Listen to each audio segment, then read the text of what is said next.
Hello, this is your host, Todd Lewis of the Braves of Fly podcast. Don't forget to like, share, and subscribe and hit the notification bell. Don't forget to follow me on Twitter, Facebook, and Telegram. You can support me directly at Locals, Subscribestar, Buy Me a Coffee.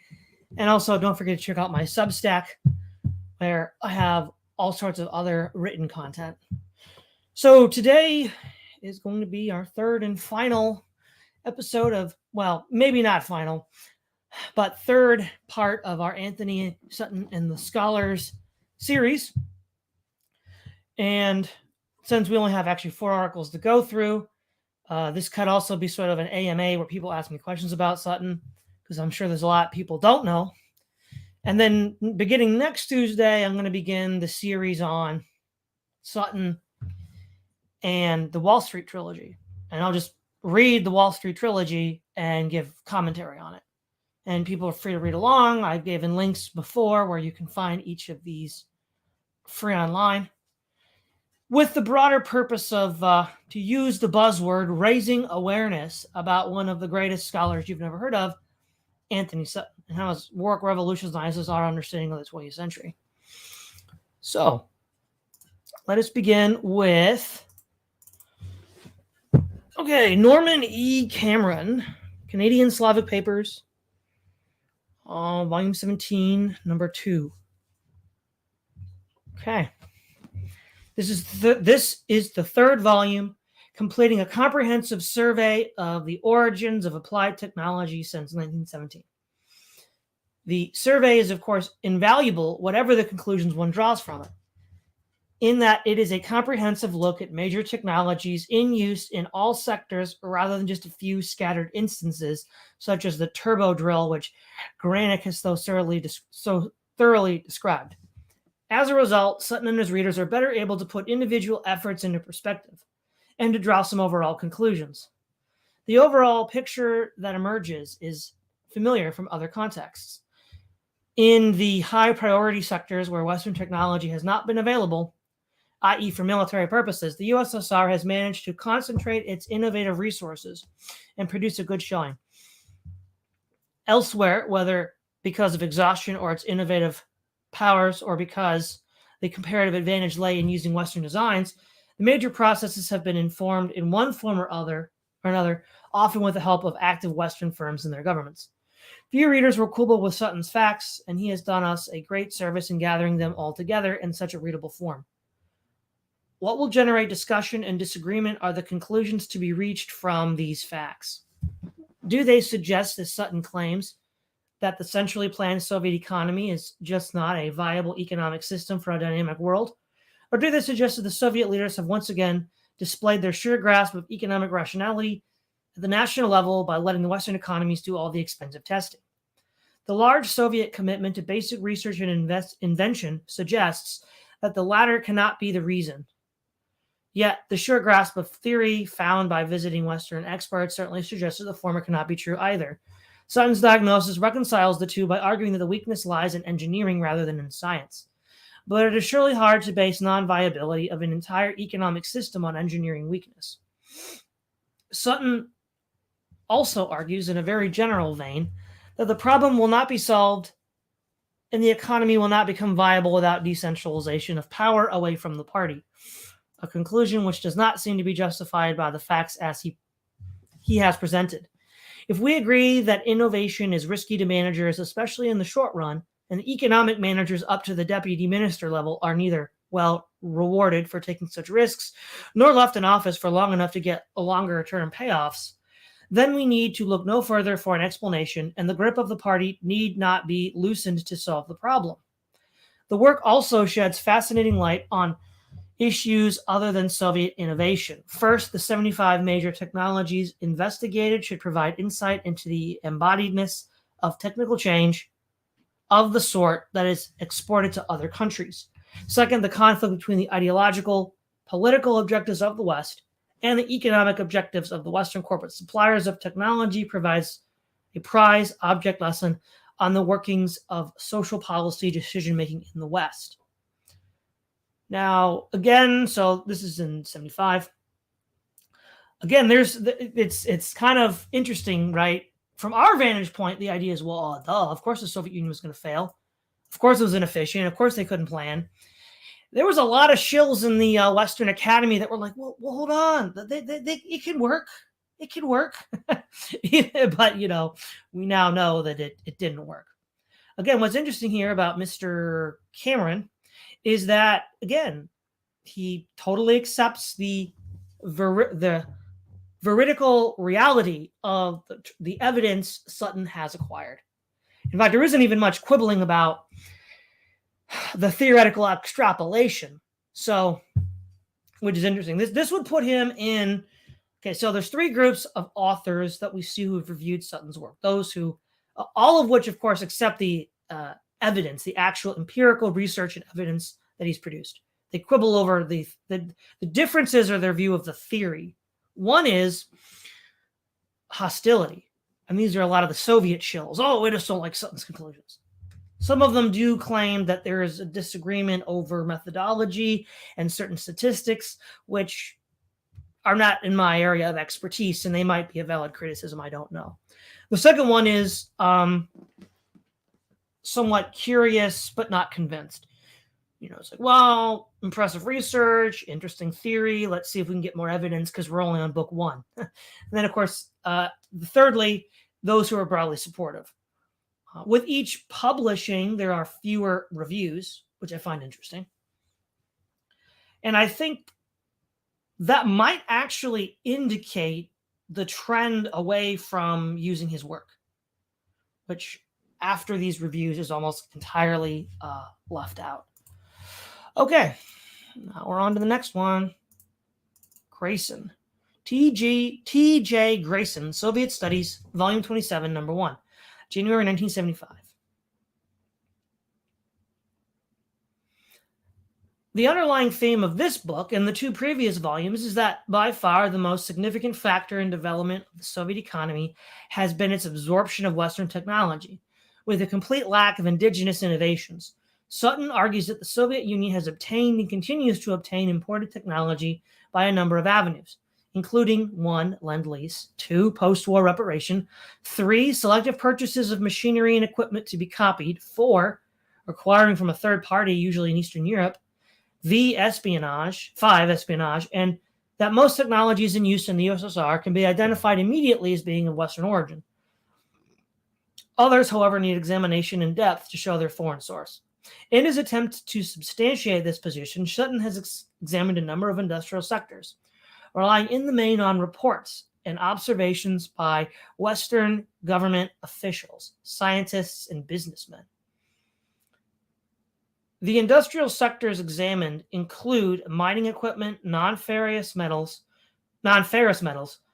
iron and steel, pipe and tube making, petroleum and assorted industries, chemicals and fertilizers, rubbers and plastics, glass and cement, textiles, pulp and paper, motor vehicles and agricultural equipment, prime movers, diesel and internal combustion engines, steam turbines, etc. Atomic energy, rail locomotives, aircraft and space equipment, merchant shipping, machine tools, computers, automation and control engineering, and consumer goods. No attempt is made to separate the advance from the traditional sectors. Little Soviet material is used, and statistical evidence is not generally employed. Because of the width of the surveys, the views expressed are often superficial and rarely original. 2 chapters, however, are important contributions to the study of Soviet technical importation.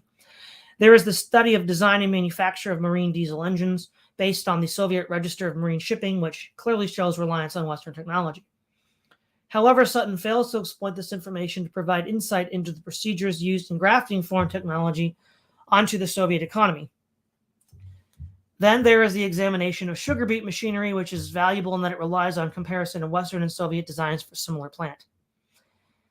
Yet in not one of the surveys does Sutton show how the USSR differs from other countries as an importer of technology. If the USSR is providing 11% of its own technology, as Sutton suggests in a survey of 75 countries, what are other countries doing? A curious analysis of Sutton's data suggests that few countries provide more than 20%. Thus, we need to ask what are the total inputs to the Soviet technological system to give the current outputs measured as indigenous innovation And again, how does this compare with the West? Perhaps these questions would have proved difficult to answer, but they should have been posed.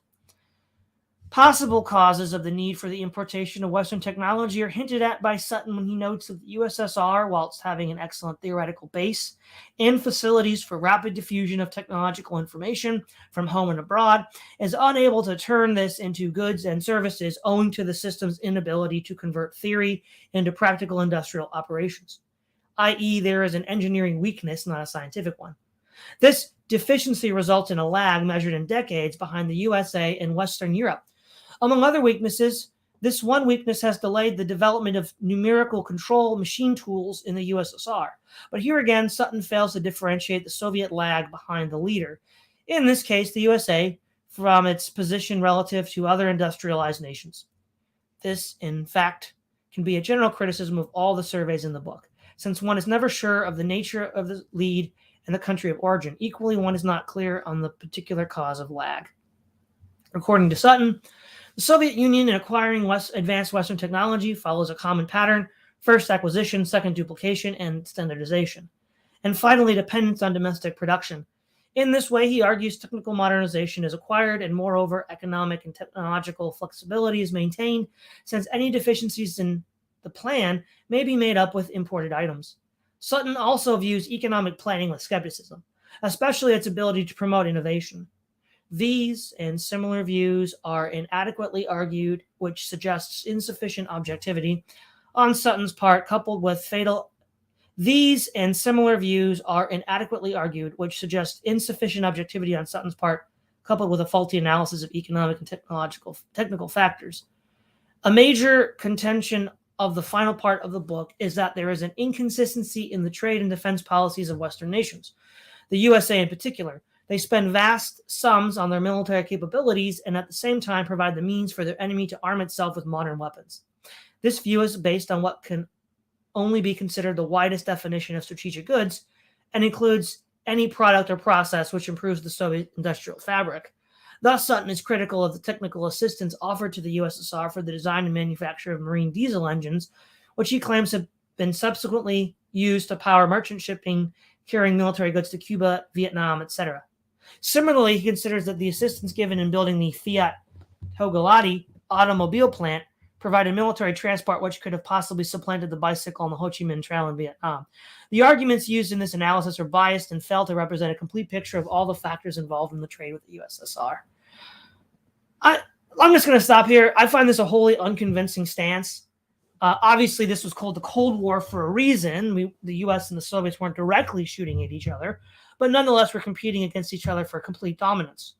Would this guy say, well, just because the complete resource blockade of Germany and Japan in World War II by the United States was based on just these premises that Sutton brings up, that many of these goods could be put to military use. And so really the question is, this particular author doesn't seem to think that the U.S. was in a war with the Soviet Union, cold or otherwise.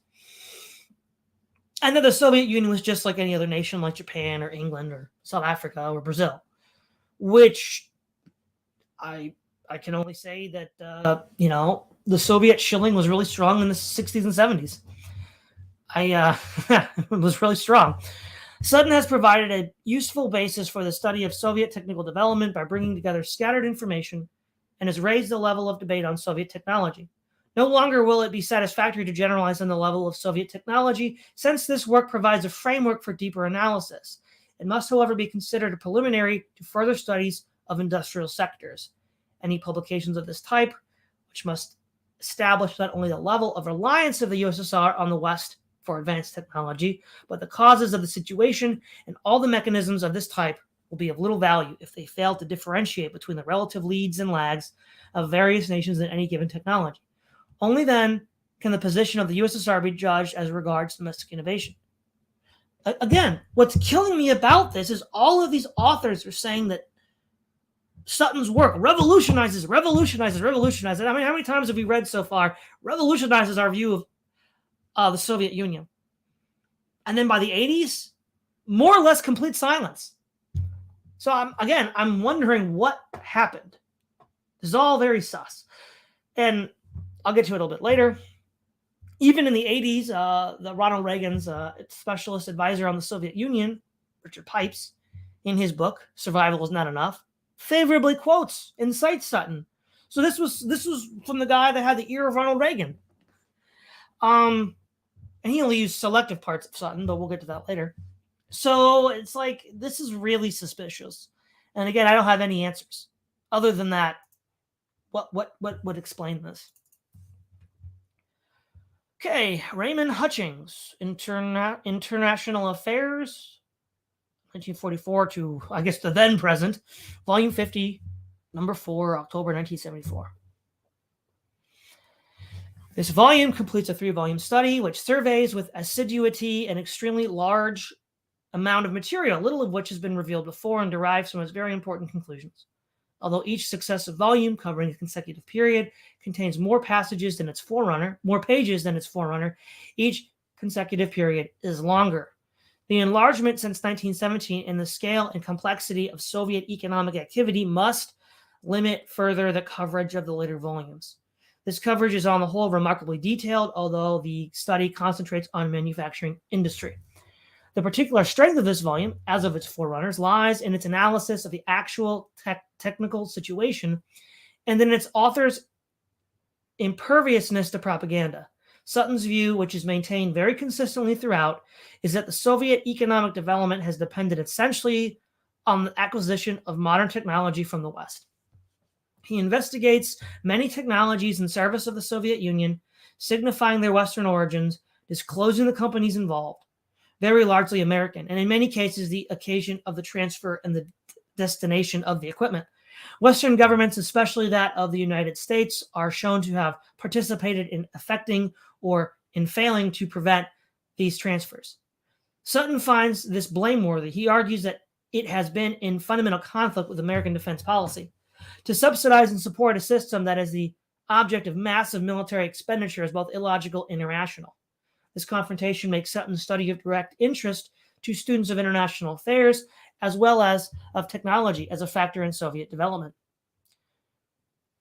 As he expresses it, the confrontation is too simple. Sutton sees international relations in almost black and white terms. He apparently believes that the West could have denied exports of technology to the Soviet Union and without itself suffering appreciably. This exaggerates the economic self-sufficiency of the West while skating over its interwar economic problems.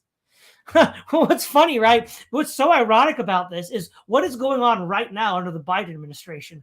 A complete lockout of the Russians from the global economy, or at least the U.S.-led portion of the global economy, under the express intention to bring Russia down. Now, at this point in the game, I don't think it's going to work. We'll see. I think now things have changed with China and other global economies. But man, in the 20th century, yeah, that would have been a killer. For example, think of what happened to Rhodesia and South Africa when there were international sanctions against them, or the sanctions against Iraq. Of course, this is effective. Again, the question is, why are there's supposedly a Cold War going on, and there's a lot of Soviet shills. Interesting. Sutton does not allude to forces within Western societies which oppose trade with the Soviet Union unless implicitly in brief references to COCOM, which, however, appears in these pages mainly on occasions when it did not restrict trade with Russia as severely as Sutton would have preferred, or when its ban was circumvented. He deduces that unidentified circles within Western societies promote trade with the Soviet Union. One is reminded in mirror image of the imperialist forces that figure in Warsaw Pact communiques. Actually, the existence of trade-promoting forces is scarcely mysterious. Businessmen are usually little interested in international politics, while Western democratic governments are non-omnipotent, inclined to rank their traders' performance as if these were competing in an international league table, mindful of their balances of payments and sensitive to domestic unemployment, which timely export orders may relieve. Even a country as wealthy as the United States cannot brush aside such considerations. It is also supposed, certainly not wholly without justification, that trade contributes to détente. While the act of trading does not necessarily generate goodwill, mutual dependence is thereby increased, which is deterred to breaking off trade connections. Furthermore, diplomacy traditionally envisions that nations can be induced to shift their allegiance. Yeah, this is the whole free trade fanatic nonsense. I mean, who was England's largest trading partner leading up to World War One? Germany. That had no impact on their ability to be friends and not go to war. And second of all, again, we're seeing at this time in the 70s sanctions on Rhodesia and South Africa, which were used in order to change their governments. So why wouldn't it have worked on the Russians? Again, I don't see this as this compelling at all. It may also be contended that defense output is advantageous rather than the contrary to the performance of a market economy. Incomes are generated, technical skills exercised, benefit of large-scale production realized. Each country consulting its short-term interest and not reckoning on reaching an understanding with others maximizes its profits in trade relative to certain parameters. There are a few exceptions, such as the present embargo on British sales of arms to South Africa. Well, there you go, South Africa. What have I been saying? Western governments have not normally behaved as if believing that they could influence Soviet behavior by giving or withholding economic advantages. That's entirely not true. FDR once said that, it might have been after Yalta. No, I think he was at Yalta. He said that I'll give Stalin everything that he wants in the hope that he'll give me everything I want. That's insane. That's an insane position. But nonetheless, that's the one FDR had. So these considerations ought to be weighed by Western policymakers. At any rate, if technological imports from the West have indeed made a substantial contribution to Soviet economic growth. Typically, as is clearly documented in this study, Western spokesmen discount this contribution. Sutton, in contrast, believes technical progress to be that dynamic element essential in economic progress, which the Soviet system is constitutionally unable to generate on an adequate scale, and so must either lack or import. He recognizes as exceptions to Soviet inability only scaling up uncomplicated enlargement of the dimensions of imported prototypes, a very small amount of indigenous innovation in military equipment. Even in this last category, he identifies many Western prototypes and hypothesizes that even in nuclear weaponry, controlled thermonuclear reactions, and some other fields of nuclear science and technology, there have been large transfers of equipment and technology from the West. This implicitly, in contrast to the view of many Western observers, but perhaps correctly, he denies that there is a big difference in quality between Soviet civil and military items. Soviet writers seem to agree with Sutton's assessment of the importance of technological progress and economic development. However, the Soviet understanding of technological innovation is confusing. Thus, Soviet support is not conclusive evidence. Yet it would be surprising if Soviet views were not rather closely related to domestic experience. This road is bringing me closer to Sutton's viewpoint. That's interesting. So this author is actually willing to change his opinion based on the evidence. We don't see that very often with the reviews that start off hostile to Sutton. So this is interesting. But I'm turned away by the seeming bias of certain of his generalizations against the Soviet Union. For instance, if Soviet exports in the late 60s were still those of a backward, underdeveloped country, how could about 1/5 of Soviet exports consist of machinery and equipment, in contrast to 0.3% in 1913? Likewise, we are told that during the Second World War, the Russian-produced aircraft were mainly obsolete pre-war types, and most were one-engine wood and canvas models with inferior engines. That only one dive bomber, the IL-2, was in production. Fighter production was concentrated on the Yak-3, yet the Yak-3, which when fitted with a more powerful engine, reached a top speed of 745 kilometers, 483 miles an hour, can scarcely be described as an obsolete pre-war, nor was the IL-2, in fact, the only dive bomber. The more advanced IL-10 entered service in 1944. Sutton does not at this point mention a four-engine bomber, but later observes that the Tupolev PE-8 was generally considered not to be a successful design, but he lacks an explanation for the Soviet success in reproducing within 3 years a usable copy of the complex B-29 U.S. four-engine bomber. The Russians had to use materials that were two-hand, and at the time in question, light metals were in short supply. While the assortment of Soviet warplanes was much less varied than that of the British or Americans, so also were the geographical and tactical environments in which they operated. Space exploration and military technology form apparent exceptions to the thesis of Soviet technical inability. Thus, Sutton's treatment of these areas is particularly interesting. He quotes facts which indicate Soviet backwardness in space, records that foreign delegates to a Congress on automation found that it did not support what they had understood about Soviet achievements in space research and engineering, but also mentions rocket technology as one out of 3 sectors of concentrated indigenous technical progress. His most explicit evaluation accents purposefulness, not backwardness. Pointing out that the Soviet Union has been unresponsive to American proposals, he deduces the Russians' technological inferiority from the unreadiness to cooperate, whereas it would appear equally possible to deduce their superiority. Military technology, understandably, is not examined in detail. However, nuclear reactors for military purposes might have been mentioned. Sutton states that in atomic generating stations, the Russians are well behind the United States, but he does not mention the approximately 100 Soviet nuclear-powered submarines. It is also not exact to say that the Russians have claimed leadership in atomic energy. The claim relates to controlling atomic energy. Quoting academician N.N. Semenov, this clearly refers to the level of achievement and science-based technique, not to the quality of atomic power generated. It is thus not surprising to find no mention of the Soviet tokamak process, which is recognized as the nearest approach made so far towards harnessing nuclear fusion. It would be incorrect to infer that Sutton ignores Soviet achievements. They are, however, usually presented in a light which seems intended to shed doubt on their rationality or utility. The archival or specialized nature of many of his sources puts these out of reach of the present reviewer. The author must be congratulated on the use of these original sources. A few corrections are needed. Not 3/4 of Polish exports to the Soviet Union consisted of rolling and stock ships, but 3/4 of Polish engineering exports. In 1972, the percentage of Polish exports to the Soviet Union that consisted of rolling stock and ships was under 10.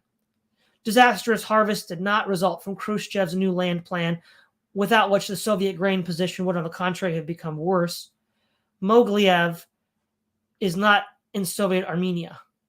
There are a few linguistic curiosities such as Kazan, presumably Kazan, Zemchug, or Severodvinsk, yet the general level of accuracy seems high as far as I can verify it. Generalizing his results in all 3 volumes, Sutton finds that the percentage of technology originating in the Soviet Union, among the technologies in use, there have been 1917-1930, 0, 1930-1945, 10, 1945-1965, 11. He emphasizes that this is the most favorable interpretation of the empirical findings. This important conclusion, distilled from a mass of material, as far as I know, the only attempt to quantify the proportionate importance of Soviet indigenous technology that has ever been made. Sutton sees these low proportions as an indictment of the Soviet economic system. However, a proportion of indigenous technology that falls far short of 100% can be regarded as low only if other economies or types of economic system register higher proportions. There is no indication in the book of what these proportions normally are. Neither can I fill the gap, but I would conjecture that the proportion is ordinarily small.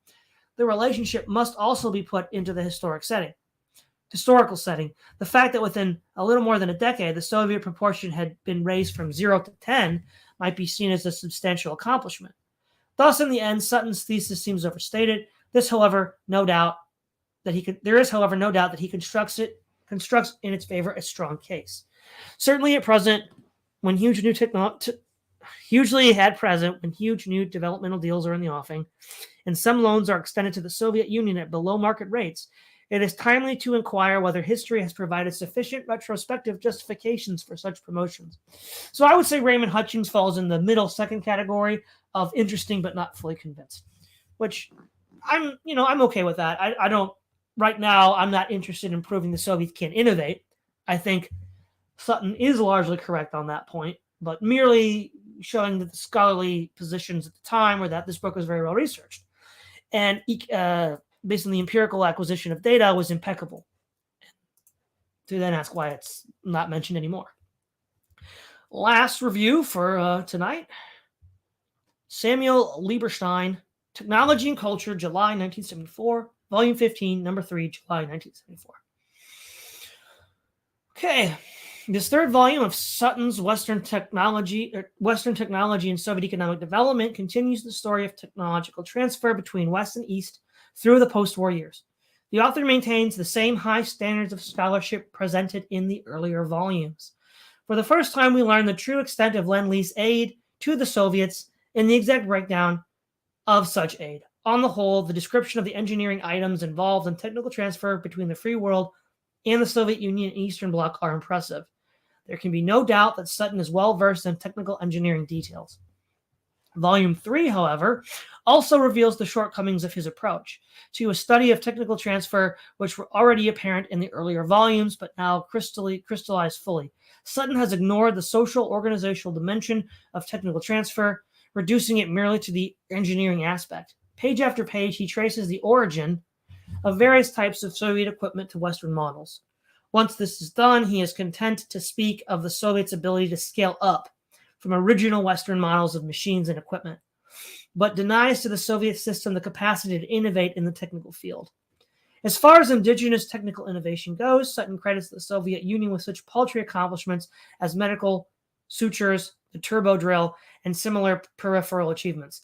Ignored, however, in his discussion of the transfer of atomic technology are such dramatic Soviet firsts as the development of the H-bomb. Wait a minute, I don't think the Soviets developed the H-bomb first. Let me look this up. Hydrogen bomb.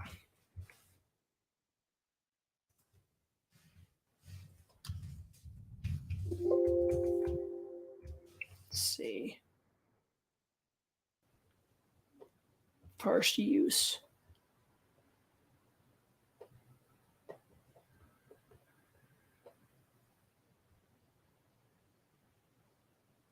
Castle. Operation Castle. 1954. Yeah, it's the first hydrogen bomb test. That wasn't a first. What the heck? I mean, they built it, but they weren't the first to build it. Sutton also tends to exaggerate the German contributions to Soviet technical development. It is the Germans who sponsored the Bolshevik Revolution, who saved the desperate Bolsheviks with trade credits in 1922 at Rapallo, and who then provide advanced technology in the post-1945 period in the form of their captured scientists and engineers, not to speak of the contributions that dismantled and then transferred. German industrial plants make to the post-war recovery of the Soviet Union. There's not a word said about the destruction wrought by the Germans in two savage world wars, the second part of which was mostly fought on Russian soil, where a few German plants and captured scientists significant compensation for all that devastation. Well, what's interesting here is I think the author is making a slight mistake, right? Obviously, Sutton's not claiming that the costs of war are, can be deducted. What he is saying, though, is that the actual developments that occurred were the result of the German scientists. I mean, case in point, right? One of the late German warplane ideas was a jet fighter called the TA-183, which, if you look at a picture of it, looks just like the F-86 Sabre, the MiG-15, and the Argentinian Pluquet. Yeah, sure. All three of these countries just happened to build an airplane that looks just like the TA-183. No, I think we all know where that came from. There is yet another argument that Sutton makes in connection with technical transfer, which is that the Soviet Union cannot innovate successfully in the technical field because of its over-centralized system of economic control. Lacking the flexibility and responsiveness of the Western market system, Soviet Russia is doomed to permanent borrowing of advanced technology from the West. According to this thesis, while the Soviet economic system is undoubtedly less flexible in regard to consumer demand, it should nonetheless be noted that centralized planning also has its advantages. Among such advantages, the rational allocation of resources, something that all can appreciate in a time of real or presumed energy shortages. Furthermore, centralized planning permits across the board advance to overcome such deficiencies as undoubtedly exist in the field of computer utilization in the USSR. Finally, the rise of the conglomerates in the West, as well as ever-increasing growth of monopoly formations, makes one wonder if free market operations really are all that planless. Now, that last bit right there is actually quite good. It is an interesting question. In conclusion, one can argue that the main fault with Sutton's third volume is that he has not carried the scope of his inquiry beyond its original conception. In his first two volumes, he amply proved the dependency of the USSR upon imported Western technology. In Volume 3, however, he presents a rather forced case for the continuation of Soviet dependence on Western technical transfer, without sufficient development, which, to be fair to him, is impossible to obtain. But above all, the case he presents is undermined by his failure to discuss the nature of the socio-technical infrastructure in the USSR, which has made possible the assimilation of Western technology in so relatively short a period of time. Thus, it still remains for other historians of Soviet technology to build on his fine pioneering work and to present a more rounded picture of Soviet technical progress in the last 50-odd years. Well, all right. Okay, 1974-5 is the last time scholarship that I'm aware of engaged with Sutton. And, I mean, we can't just say, well, it's because the Soviet Union failed and collapsed in 1991, which would technically prove everything Sutton said. I would have expected a huge body of work from, like, the end of history crowd going back to Sutton to prove his point. They didn't do that. Nobody did that. The only person I'm aware of any note after this who makes reference to Sutton is Richard Pipes. Let's see, Antony, Sutton, and then we have survival. Let's see, Pipes. No. Okay, let's see. Survival is not enough. That's Richard Pipes' book. Richard Pipes. Survival is not enough. Now, can I look at this online? Well, let me. No, it won't. Yeah, that's the problem. There's no really online version I can pick up. But in there, he talks about Antony Sutton. Here's some.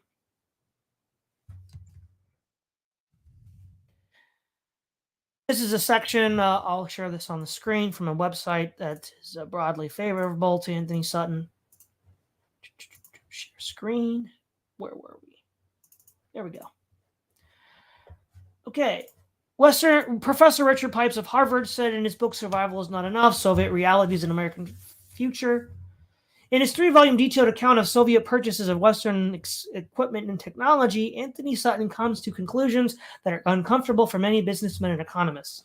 For this reason, his work tends to either be dismissed out of hand as extreme or, more simply, often ignored. Yeah, that seems to be what happens. But Pipes thought this work was compelling enough. You see, this is what's so interesting, right? Because the reason why Sutton's work was ignored or dismissed was not because it was overly hostile to the Soviets, but to quote Pipes again, comes to conclusions that are uncomfortable for many businessmen and economists. So it's interesting that he does get it from both ends, of course. Some of these, Soviet shills in the academy didn't like it, but also we have this, which I find interesting. Let's check out the chat here. Wow, we got Minoan, Jonathan Paul, Record Deepness, Withward. Hello. Withward, if World War I didn't dissuade people of trade, enforced peace, nothing will. Yeah, it's a delusional fantasy.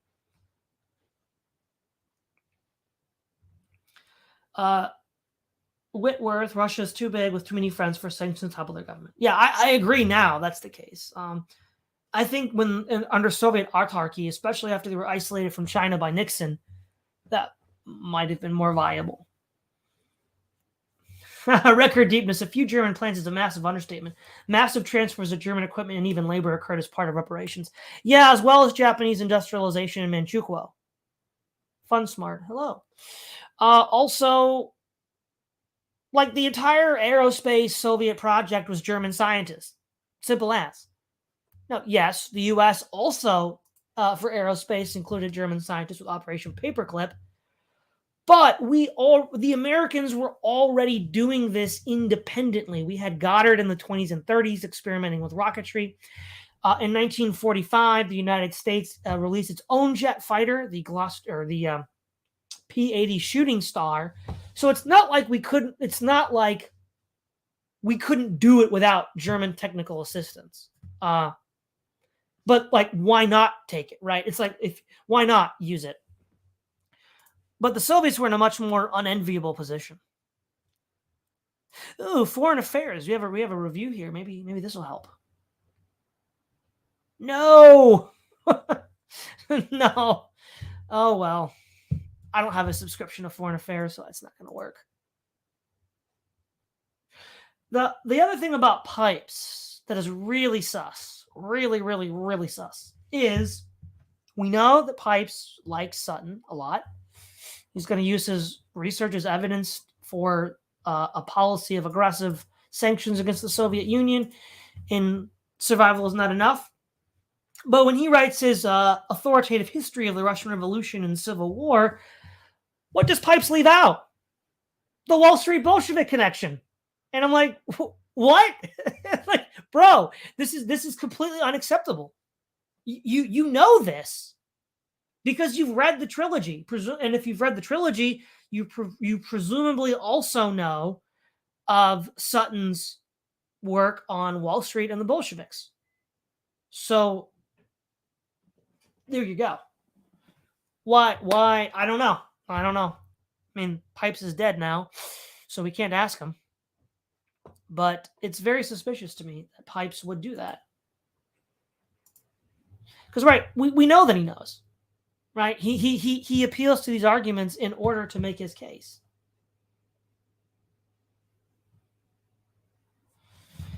GF, a constant answer that seems to be always present in all of what you said is, it wasn't true. It wasn't true X, or we didn't try hard enough, or just pure obfuscation of facts. Exactly. It's a kind of demented, childish mentality. I think a lot of this is rooted in hyperreality, where because we have such easy, comfortable, safe lives, people ignore all of this because they can. Let me see here. That doesn't work either. Oh, let's look around a little bit first and see if we can actually do this. Let's see. Log in. Can I actually log into this? I really want to read some of this. No, not there. I wonder if Amazon will help out. Maybe the stuff that I want to read. Oh, it's not one of those covers. Shoot. Okay, let's try this. See if I can get some more blurbs or coverage from this. Oh, wait, Pipes. What was Pipes doing here?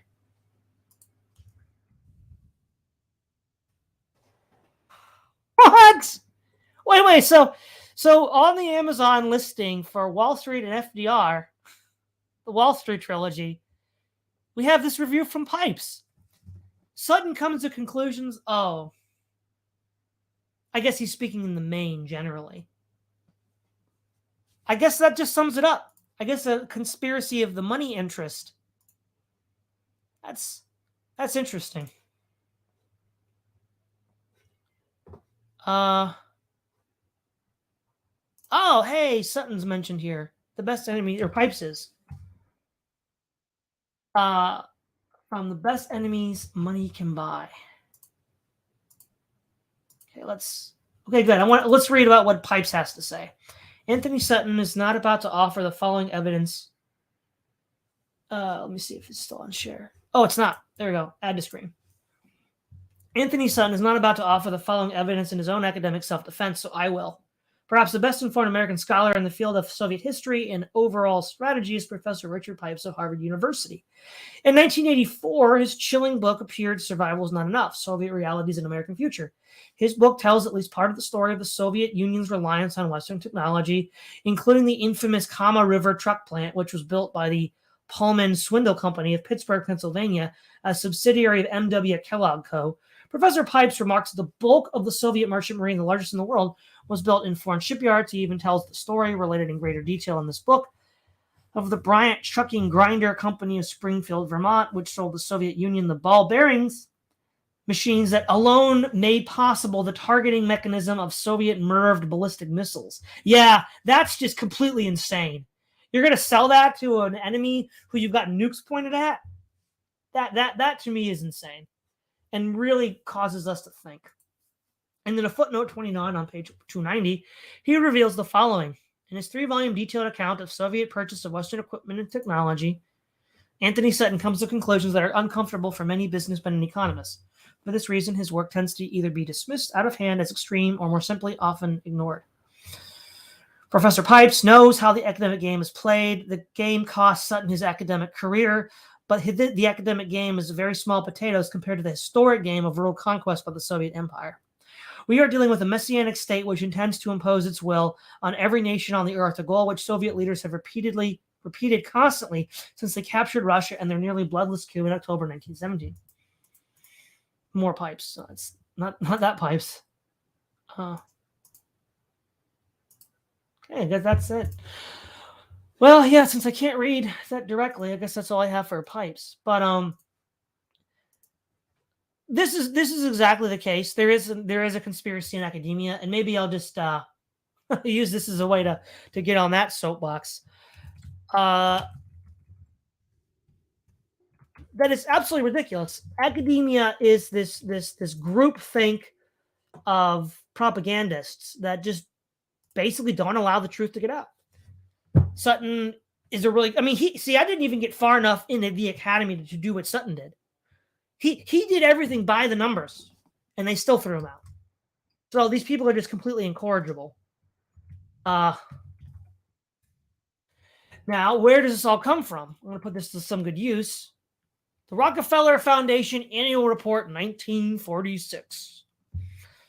Let me make sure again. Okay, the Committee on Studies of the Council on Foreign Relations is concerned with the debunking journalistic campaign that followed World War I should not be repeated, and believes that the American public deserves a clear and competent statement of our basic aims and activities during the Second World War. Well, I'm sure the American public does, and I'm sure you're the ones to give it, right?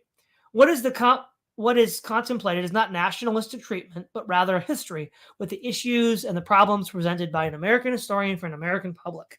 The history, essentially a study of our relations with other nations and with world problems altered or developed by the war, will subordinate actual operations and military events. The 3 volumes plan will cover roughly the following periods: from the outbreak of the war in Europe in 1939 to the entry of the United States in December of 1941. From December 1941 to the invasion of Normandy in June 1944, the concluding year of the war, followed by the peace settlements. The author, Professor William Langer, Harvard University, during the war was director of the Research and Analysis section of the Office of Strategic Services, where he had exceptional access to materials bearing on foreign relations. On a leave of absence, Professor Langer will establish headquarters at Cambridge, Massachusetts. He will go to England to consult with Professor Arnold Toynbee, who is presently writing a history of the war and peace settlement based primarily on records available in British. The Rockefeller Foundation provides $139,000 for expenses over a 4-year period for the preparation of this history. Yeah. Now, if I can find it. Oh, I know what to do. Blackout. There's a very relevant commentary on this by the late, great American historian Charles Austin Beard. I can find it. Oh, that's right. I know where to find it. I have it copied in a blog article I wrote. Here we go.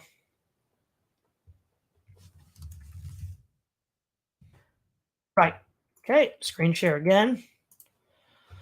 What the Rockefellers call journalistic debunking, most call truth-telling. And whoever thinks of the history written under the CFR Rockefeller cabal... Oh, sorry, let me back it up. I have to quote it. That was me. Here we go. This quote is... Oh, that's the analysis. Oh, here, Beard is 22, so... The Rockefeller Foundation and Council on Foreign Relations intended to prevent, if they can, a repetition of what they call in the vernacular the debunking journalistic campaign following World War I. Translated into precise English, this means that the Foundation and the Council do not want journalists or any other persons to examine too closely and criticize too freely the official propaganda and official statements relative to our basic aims and activities during World War II. In short, they hope that, among other things, the policies and measures of Franklin Roosevelt will escape in the coming years the critical analysis, evaluation, and exposition that befell the policies and measures of Woodrow Wilson and the Entente after World War I. Yes, And of course, because this is all just CFR propaganda nonsense, Sutton did the one thing you're not allowed to do. He pointed out the true motives, the true realities, and he just got completely unpersoned. I mean, it's like when Stalin would like unperson former revolutionaries and just edit them out of pictures. He got the Stalin treatment by the deep state and by Wall Street. So there we go.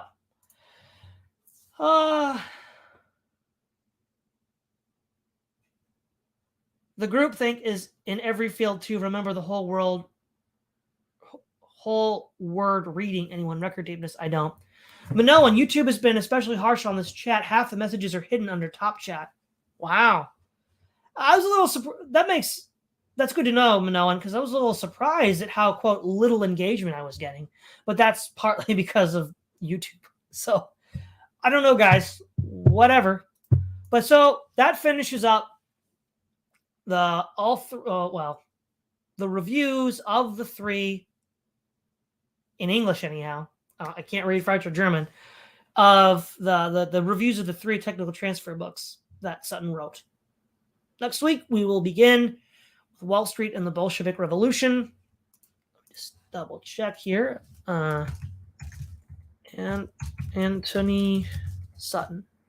Wall Street, that's the first one of his Wall Street trilogy. Yeah.